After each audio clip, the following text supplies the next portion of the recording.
Илч Петр өөрийн бичсэн сүүлчийн загтлынхаа сүүлчийн бүлэгт нэгэн чухал заврыг бидэнд өгсөн байна. Ингэхдээ тэрээр харин бидний эзэн бөгөөд аврагч эзэн Есүс Христийн нэгүсэл болон мэдлэг дотор өсөх түн хэмээн чухалчлан загсан юм. Тэгвэл Есүс Христийн нэгүсэл болон мэдлэг дотор өснө гэдэг нь яг юу гэсэн үг юм бэ? Нэрт номлогч Чарльз Спержений номлолоос би Петрийн энэ заврын цаа тутахыг ойлгож авсан юм. Чарльз Спержен хэлэхдээ аливаа хүн нас ахихын хэрээр Есүс Христийн нэгүсэл болон мэдлэг дотор аяндаа өснө гэж байдаггүй. Зарим нь 5 минутын дотор, зарим хүмүүсийн 50 жил өснөөс ч илүү өсөх боломжтой гэсэн байдаг. Тиймээс ч тэрээр заримдаа ганц цагийн дотор өмнө нь олон сар жилийн туршид өсөж байгаагүйгээр өсөх үе надад байсан.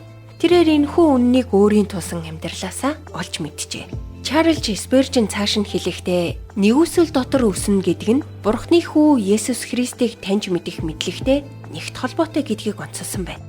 Тэгвэл бид өөрсдөөсөө би өнөөдөр Христийн тухай өчигдрийнхоосоо илүү ихийг мэддэг болсон байна уу? Би өнөөдөр Христтэй өчигдрийнхоосоо илүү ойр болж чадсан уу гэж асуух нь зүйтэй юм.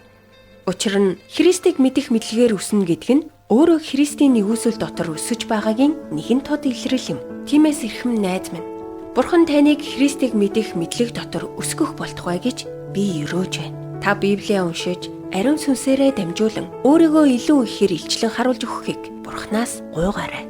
Есүстэй хамт түүнтэй ойр амьдраарай.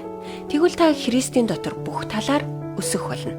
Энд ердөө хоёр чухал зүйлийг л загсан байна. Нэгүсэл дотор өсөх, Есүс Христийг мэдэх мэдлэг дотор өсөх. Энэ хоёрыг хийх юм бол таны амьдрал өөрчлөгдөх болно.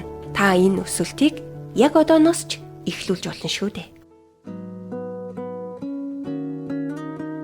Урмын үгс сэтгэлийн зовлонгоос холдуулдаг. Хадагтай Дарлин Салагийн урам зоригийн үгс нэвтрүүлэг танд хүрлээ. Бидэнтэй холбогдох утас 8085 99 тэг тэг.